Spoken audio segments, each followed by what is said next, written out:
घूस लेना और देना पाप है और यहीं से तो भ्रष्टाचार की शुरुआत है। आज शायरी से शुरुआत क्यों की हमने, चलिए बताते हैं। छत्तीसगढ़ में हर तरफ भ्रष्टाचार की आवाज काफी तेजी से गूंज रही है। आपको बताना चाहेंगे कि बीते एक लंबे समय से छत्तीसगढ़ में शराब घोटाले की चर्चा काफी तेज हो चुकी है। कभी किसी नेता के रिश्तेदार पर तो कभी आईएएस अधिकारी पर गाज गिरते नजर आती रहती है और यह सिलसिला अब और थमने का नाम नहीं लेता दिख रहा है, क्योंकि छत्तीसगढ़ में कांग्रेस के नेताओं के खिलाफ कड़ी कार्यवाही की शुरुआत हो चुकी है। क्योंकि यह मामला प्रदेश के राजनीतिक गलियारे में बवाल मचा सकता है, इसलिए अब ईडी का शिकंजा सीधा कांग्रेस के नेताओं के गिरेबान तक पहुंच चुका है। कल यानी 15 जनवरी के दिन छत्तीसगढ़ के पूर्व आबकारी मंत्री कवासी लखमा को गिरफ्तार कर लिया गया है और उनकी गिरफ्तारी के बाद क्या है छत्तीसगढ़ के सियासत का माहौल, किस नेता ने क्या कहा, करेंगे सभी जानकारी आपसे साझा। नाम हमारा आशीष गुप्ता और आप देखना शुरू कर चुके हैं INS 24/7 डिजिटल। अब एक नजर डालते हैं छत्तीसगढ़ के पूर्व आबकारी मंत्री के निजी जीवन के ऊपर। छत्तीसगढ़ के आबकारी मंत्री कवासी लखमा राज्य के प्रमुख नेताओं में से एक रह चुके हैं। वे अपनी सादगी और बयानों के चलते हमेशा चर्चा में बने रहते हैं। सुकमा जिले के दरबाट घाटी में हुए 2013 के नक्सली हमले में जीवित बचे कुछ चुनिंदा नेताओं में से एक लखमा भी थे। इस हमले में कांग्रेस के शीर्ष नेता नंद कुमार पटेल, महेंद्र कर्मा और विद्याचरण शुक्ल सहित 27 से अधिक लोग मारे गए थे। बेहद गरीब परिवार में जन्मे लखमा ने औपचारिक शिक्षा नहीं ली है, लेकिन समाज के विभिन्न वर्गों से उन्हें अटूट समर्थन मिला है। उनकी ईमानदारी और जनता से जुड़े रहने की वजह से कांग्रेस ने उन्हें बार बार चुनावी मैदान में उतारा है। 1998 में पहली बार कोंटा विधानसभा क्षेत्र से विधायक चुने जाने के बाद से उन्होंने लगातार 5 बार जीत हासिल की। लखमा के बयानों की बात करें तो हाल ही में उन्होंने कहा था कि बस्तर में शराबबंदी उनके रहते संभव ही नहीं है। उन्होंने शराब के स्वास्थ्य प्रभावों पर कहा कि थोड़ी थोड़ी मात्रा में शराब पीना नुकसानदायक नहीं होता है, लेकिन अधिक सेवन से स्वास्थ्य को खतरा हो सकता है। उनके इस बयान ने खूब सुर्खियां बटोरी थी। नक्सल प्रभावित क्षेत्र कोंटा से उनके लगातार चुनाव जीतने का कारण उनकी सरलता और क्षेत्र की मूल भाषा में नक्सलियों से संवाद करने की उनकी क्षमता। 2003 के चुनाव में उन्होंने 51.54% वोट से जीत हासिल की थी और अपनी लोकप्रियता को साबित किया था। लखमा ने एक बार कहा था कि वे कभी स्कूल नहीं गए, लेकिन उनके निर्वाचन क्षेत्र के व्यापारी, गरीब और युवा उन्हें बहुत प्यार करते हैं। मंत्री पद की शपथ लेते समय पढ़ना लिखना वे नहीं जानते थे, लेकिन उन्होंने राज्यपाल आनंदीबेन पटेल द्वारा पढ़े गए शपथ पत्र को दोहराया।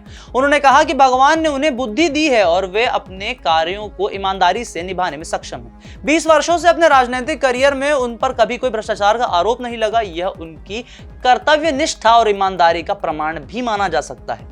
अब लौटते हैं खबर पर कि अभी लखमा के साथ हो क्या रहा है। छत्तीसगढ़ में शराब घोटाले के मामले ने तब बड़ा मोड़ ले लिया जब पूर्व आबकारी मंत्री और कोंटा विधानसभा क्षेत्र के विधायक कवासी लखमा को प्रवर्तन निदेशालय यानी कि ईडी ने गिरफ्तार कर लिया। उन पर 2000 करोड़ रुपए के इस घोटाले का हिस्सेदार होने और 72 करोड़ रुपए की धनराशि प्राप्त करने का आरोप है। ईडी ने दावा किया है कि यह धनराशि उन्होंने कांग्रेस पार्टी कार्यालय और अपने बेटे के घर निर्माण में खर्च किए हैं। रायपुर की पीएमएलए अदालत ने कवासी लखमा को 6 दिनों की ईडी की हिरासत में भेज दिया है।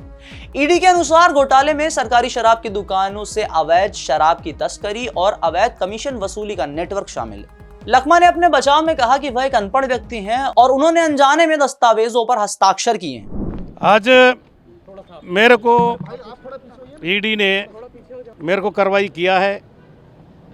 मैं एक बस्तर से बहुत गरीब आदमी हूँ। मेरे माँ बाप स्कूल नहीं पढ़ाए, हम लोग 4 भाई थे, वो स्कूल नहीं गए, लेकिन बस्तर का जनता मेरे को दादी के नाम से प्यार करते हैं। लगातार चुनाव जीता और उसके बाद पंचायत चुनाव आ रहा है।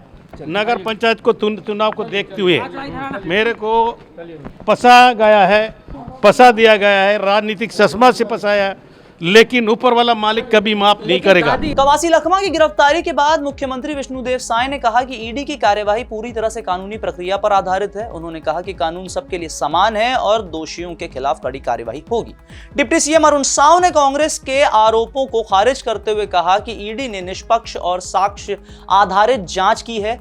साव ने कहा कि सरकार इस मामले में किसी तरह की राजनीतिक प्रतिशोध की भावना से काम नहीं कर रही है। कांग्रेस ने इस गिरफ्तारी को केंद्र सरकार द्वारा बदले की भावना से की गई कार्यवाही बताया है। पूर्व मुख्यमंत्री भूपेश बघेल ने आरोप लगाया है कि केंद्र सरकार ईडी का इस्तेमाल कर कांग्रेस के नेताओं को बदनाम कर रही है।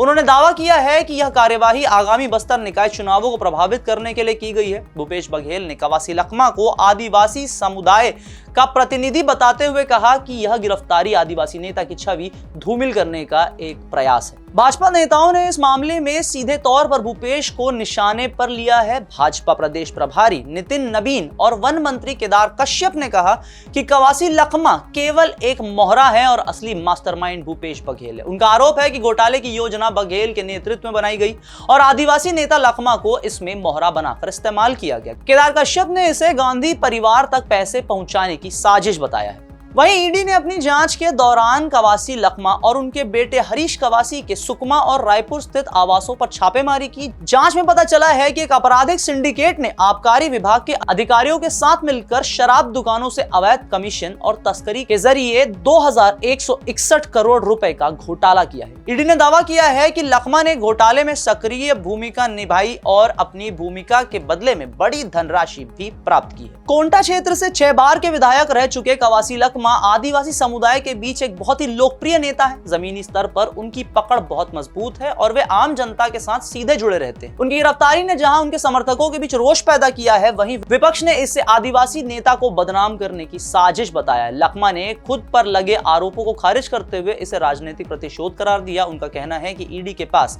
उनके खिलाफ कोई भी ठोस सबूत नहीं है। अब यह देखना दिलचस्प होगा कि कानूनी प्रक्रिया में यह मामला किस ओर बढ़ता है। तो ये थे छत्तीसगढ़ में पूर्व आबकारी मंत्री कवासी लखमा के ऊपर अपडेटेड रिपोर्ट। वीडियो अगर आपको पसंद आए तो इसे लाइक करें, शेयर करें, अपने दोस्तों को अवेयर करें, चैनल को फॉलो सब्सक्राइब करना ना भूलें।